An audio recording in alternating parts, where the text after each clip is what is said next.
So the Republicans unveiled their plan, $568 billion over 5 years. What are your initial thoughts on that? Is it too low? Is it too high? What questions do you? I've always hoped I would be wrong in these thoughts, but I've always thought that President Biden and his team were never serious about reaching any kind of compromise. When President Biden said, "I want to meet you halfway,"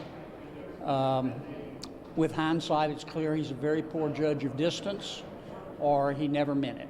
And I think what they're going to do on all of their legislation is just try to ram it down the American people's throats and ram it down our throats. And it's as simple as that. I know that's a somewhat cynical view, which I regret having to share, but based on my experience, it's a very realistic view. So the Senate Republicans just unveiled a $568 billion 5-year infrastructure plan. Is that too high for you, too low for you? Is that the right number for you? What are your suggestions? Well, I think it's a start. I want to see the exact bill.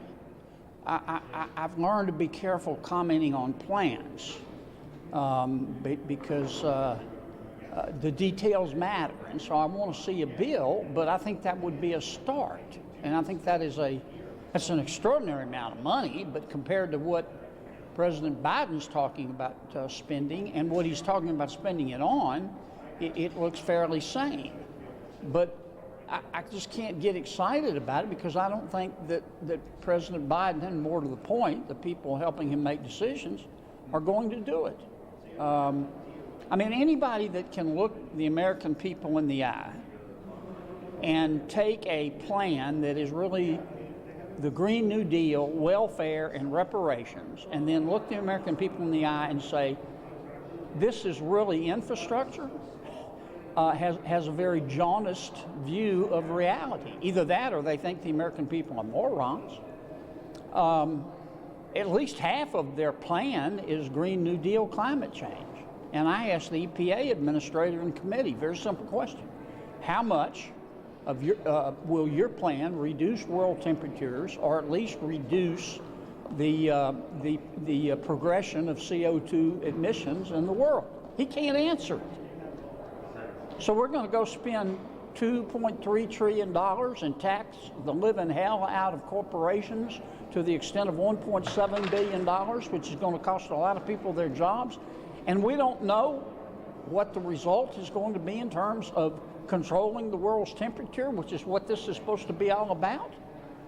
I mean, any blockhead's brother knows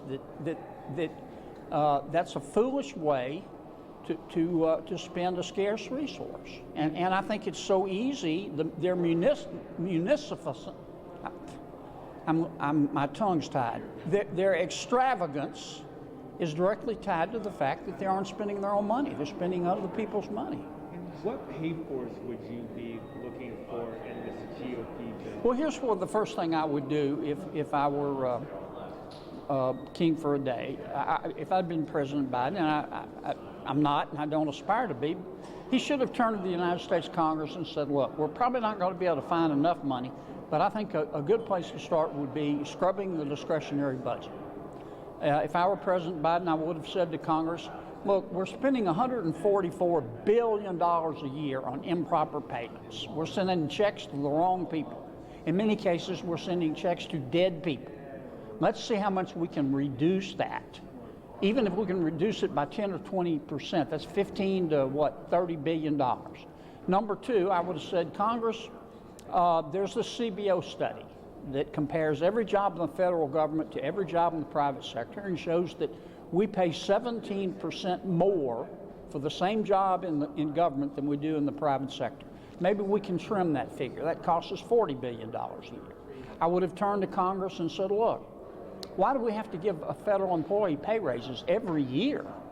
Maybe we ought to save the money this year and spend it on infrastructure.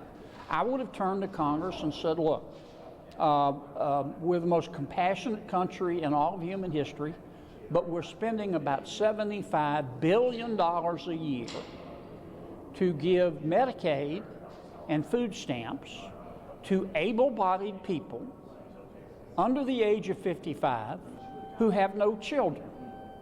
Why don't we do what they're doing in Denmark and help them get a job? And how much money could we save over a 5-year period? The people would be better off. The taxpayers would be better off. Now, that's just low-hanging fruit. But he didn't suggest that. He went right to, we don't have the money, so we got to tax the hell out of all the companies in America. And I just don't think it's a very rational approach. And I don't see how anybody up here who has even a casual knowledge about the federal budget can look anybody in the eye and say there's not a lot of inefficiencies and waste in it. There are. Everybody knows there are. Okay? Senator, I'm putting together the story about Rand Paul and about the letter you guys have sent to the DOJ demanding an investigation on Planned Parenthood and PPP money.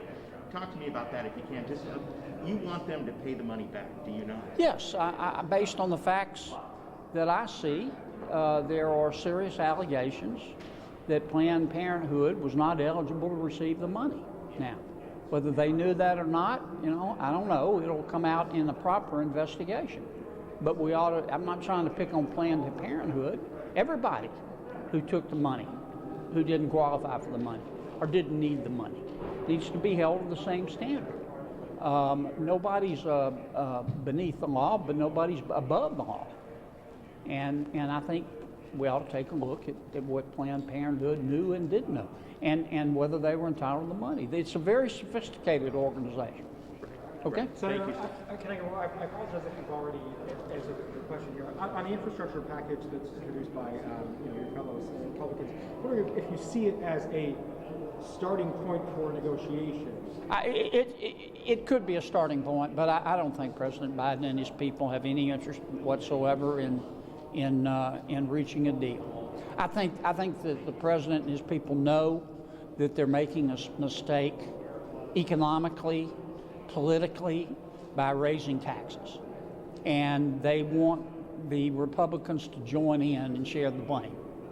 And I don't think they thought through the consequences of this corporate income tax increase. They say they're selling it as we're going to tax the big old bad corporations, when the truth is anybody that has even a casual relationship with economics knows that at least 50% of the taxes are passed on to and cost employees their jobs or their wages. People pay in terms of price increases. 50% of Americans own stocks. People pay in terms of lower return on investment in stock prices.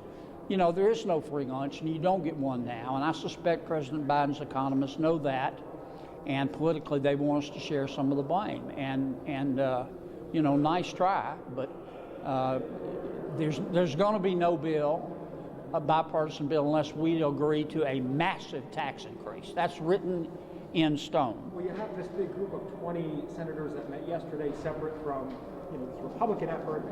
You don't have any hopes, even if some Democrats, like Senator Coons, are saying that. No, I wish I could tell you differently, but you've got to watch up here what people do, not what they say. And I'm glad people are meeting, and I talk with my colleagues on both sides of the aisle every single day.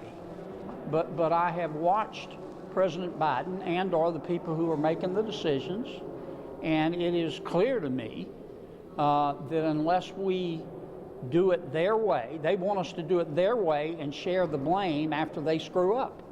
And that's well, I didn't fall off the rutabaga truck last night. I'm not going to do that. And if I thought they were in good faith and really wanted to put together a bipartisan bill, I'd be more sanguine about the prospects. But I don't believe it. The president has gone full wokerista. Okay, all you have to do is listen to his speeches. He has bought into this stuff that America is wicked. We were wicked in our origins. We're wicked today. He based on his comments in terms of our diversity, which should be one of our strengths. It's become division. I think he's gone full wokerista. Thank you, Senator.